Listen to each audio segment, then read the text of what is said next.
persona në drejtim që takohen me klanet, bëjnë takime me klanet e drogës, me kartelet e drogës. Është Maduro i Venezuelës, është Ramaduro i Tiranës. Unë njerëzisht të kërkoj medjave të mos censuroj këtë skandal të përmasave botërore. Unë u them medjave të kontrolluara nga qeveria, që e kanë censuruar, se këto organizata me qendër në Aruba janë shpallur organizata terroriste. Dhe se Aruba, si bursa botërore e drogës dhe trafiqeve, ka si shareholder nërmë kryesort klanet a kartelet shqiptare të drogës.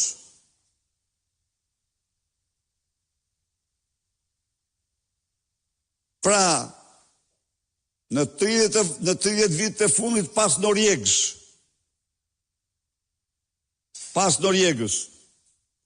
tani janë 2 shefa ekzekutivi. Maduro në Venezuelë dhe Rama që shkon në strofullën e tij, jo në Venezuelë, pa Aruba. Aruba është ngjitur në Venezuelë, në vend të Venezuelës. Dhe Aruba është kontroll të plot të klanave të Venezuelës.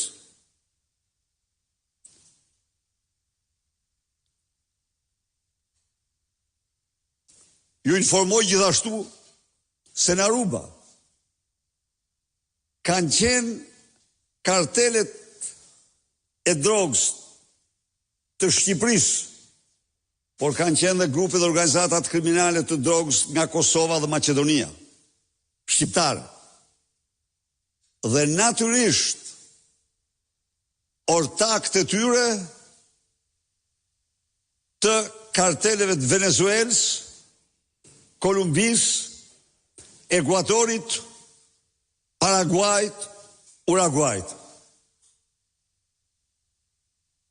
Është krim të fshehesh këtë takim që inkriminon direkt kryeministrin e Shqipërisë. Kryeministri një vendi antar të NATO-s. Kryeministri një vendi që aspiron për antarësim në Bashkimin Evropian, zhvillon takime apo dërgon ministra, delegacion qeveritar për takime dhe dile me kartelet më të rrezikshme të drogës, bashkëpunëtorët e tyre shqiptarë, se ato e shpallur tashmë organizata terroriste, dhe ju ofron malin e Tiranës. Ju kujtohet ju kur thanë që ajo është Sali Berisha, ajo mali i Tiranës? A ju kujtohet? Vazhduan mediat e shpifjes të bënë. Ja që doli, që i kujtë është mali i Tiranës.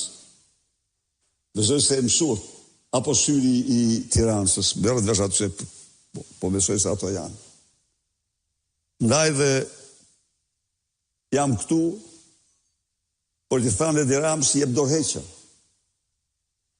I jep dorëheqjen sepse ti nuk mund t'jesh kryeministri i një vendi, antar të NATO-s, antar i